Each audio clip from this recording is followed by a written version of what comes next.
Bismillahirrahmanirrahim. Wassalamu alaikum warahmatullahi wabarakatuh.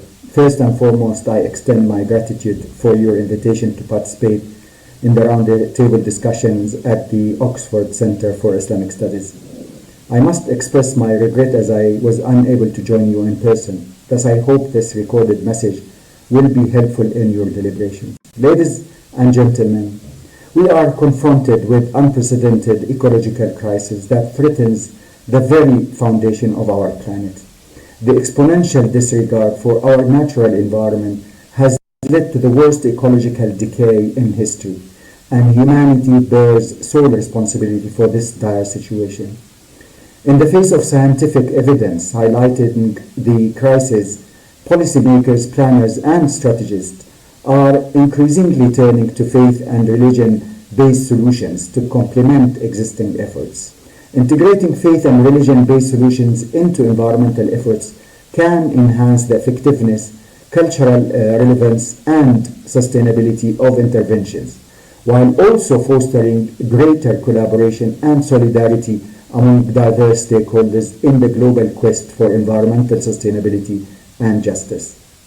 The influence and reach religious institutions and leaders often have can leverage their moral authority, organizational structures, and communication networks to mobilize people towards environmental action, promote sustainable behaviors, and advocate for policy change based on values and ethics that are closely aligned with environmental stewardship. The faith-based approaches to environmental stewardship often take a holistic view of the relationship between humans, nature, and the divine, recognizing the interconnectedness of all living beings and the spiritual dimensions of environmental care, which can complement scientific understandings and contribute to more holistic and integrated solutions to the environmental crisis. Islam, with around 2 billion Muslims worldwide, as a universal religion spanning across generations, cultures, and biodiversity, emerges as a ray of hope in this endeavor. It offers a comprehensive framework of environmental ethics aimed at rescuing humanity and other lives from the ongoing ecological disasters. In recent decades, Muslims and other international scholars have explored the intersection of Islam and the environment through various scholarly endeavors. However, these efforts have typically either provided a broad overview of the relationship, delved into specific aspects, or failed to adequately address the pressing contemporary environmental challenges that are of concern to the global community. Recognizing this, a collaborative effort facilitated by UNEP's Faith for Earth Coalition brought together prominent Islamic organizations, scientists, and environmental experts to initiate the development of Mizan, a covenant for the earth, as a holistic approach to environmental sustainability, emphasizing the significance of cultural and religious influences in driving positive behavioral change alongside scientific and political solutions. Through extensive consultations with over 300 Islamic institutions and international partners, Al-Mizan has emerged as a cultural important document urging Muslims and the international community worldwide to unite in safeguarding our shared planet. Al-Mizan document starts with the appraisal of the state of the earth, where it meticulously examines the current state of our planet, the misuse of natural resources, corruption practices, global climate change, loss of biodiversity, and the collapse of ecosystems, areas that have never been collectively addressed by any other Islamic study or any other religious study for that matter. Issues such as ecocide, fossil fuel proliferation, and economic paradigms have never been discussed in any holistic document based on religious values. Al-Mizan encapsulates diverse key concepts and terms deeply rooted in Islamic principles and environmental perspectives. These concepts not only align with the contemporary global environmental movement, but also provide a robust ethical framework for tackling the pressing environmental crisis of today. The principle of Mizan, or balance, highlights the interconnectedness and harmony of all elements of the natural world, underpinned by divine order and human responsibility. Tawazun, or proportionality, emphasizes maintaining balance and moderation in resource use and environmental impact. Tawheed or oneness of God underscores the interconnectedness of all creation under divine sovereignty. Contentment or qana'a promotes moderation and gratitude as antidotes to excessive consumption and waste. While the concepts of Khalifa or stewardship reinforces humanity's role as caretakers of the earth, entrusted by God to protect and sustain the environment. At its core lies the Islamic principle of adl or justice, emphasizing fairness and equity in the distribution and management of resources, thereby ensuring the rights and duties of all are upheld. The Quranic ecology, with around 50 concepts discussed in Al-Mizan, interpret Islamic teachings in the context of ecological balance, emphasizing the preservation of nature as part of God's creation. Collectively, these key concepts form the foundation of Al-Mizan's message, offering a comprehensive framework for integrating Islamic principles into global efforts towards environmental sustainability. Al-Mizan proposed way forward outlines pledges for humanity's role in society. Among those issues is an urgent call for action. The Covenant stresses the importance of reducing the reliance on fossil fuels, the transitioning swiftly to renewable energy sources.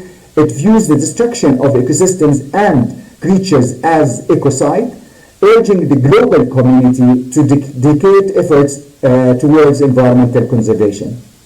The Covenant outlines a 10-year plan to integrate its teachings into cities, universities, mosques, and other sectors worldwide.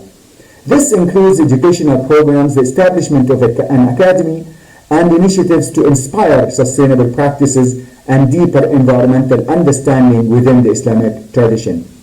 Al-Mizan is reinforced by elements of an implementation strategy, including initiatives such as Al-Mizan Youth Council, a global award for achievements, and the establishment of Al-Mizan Network and Trust Fund. Al-Mizan emphasizes collaboration between religious, spiritual, and indigenous communities, as well as scientific thinkers, to seek solutions to environmental challenges. It encourages an ethical approach derived from the concept of one God, emphasizing humanity's intrinsic connections to nature. The authors of Al-Mizan did not seek to provide answers from the teachings of Islam, but to raise questions and challenges informed by the values and teachings of Islam.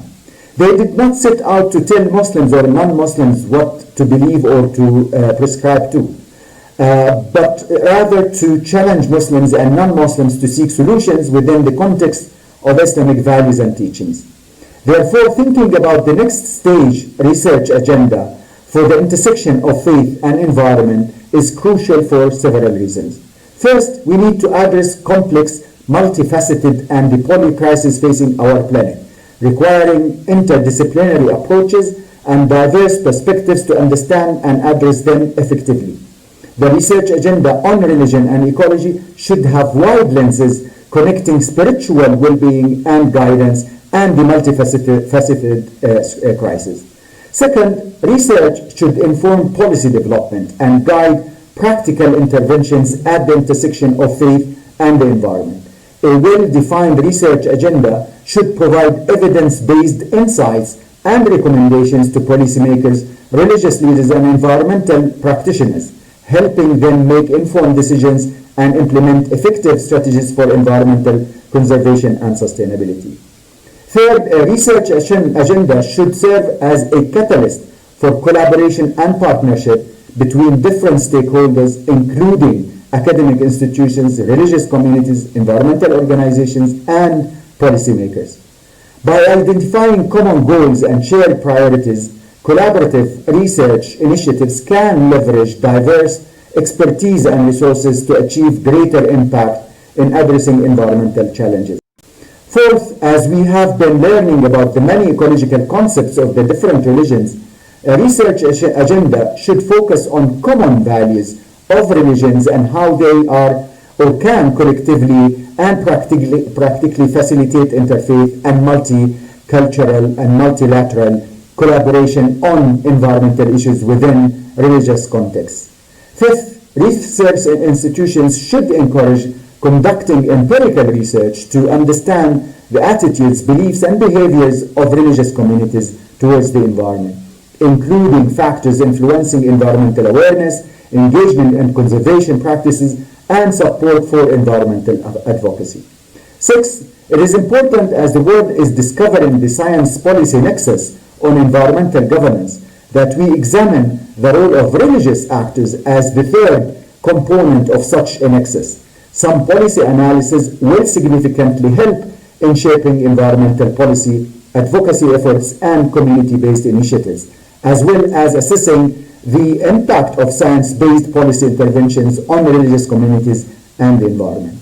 7th, as the current economic development paradigm focuses on material gains and the only measure is the GDP, we should encourage research on what economic models align with religious principles and ethical approaches that promote sustainable development while addressing poverty and inequality. Finally, developing and evaluating community-based interventions, environmental education programs, and grassroots initiatives that empower religious communities to take action on local environmental challenges and promote sustainable lifestyle. I hope these reflections will provide some food for thought in mobilizing the research centers to address the complex interplay between faith and the environment and develop evidence-based strategies for promoting environmental stewardship, justice, sustainability within religious communities and beyond. Thank you for your attention, and Assalamu alaikum wa rahmatullahi wa barakatuh.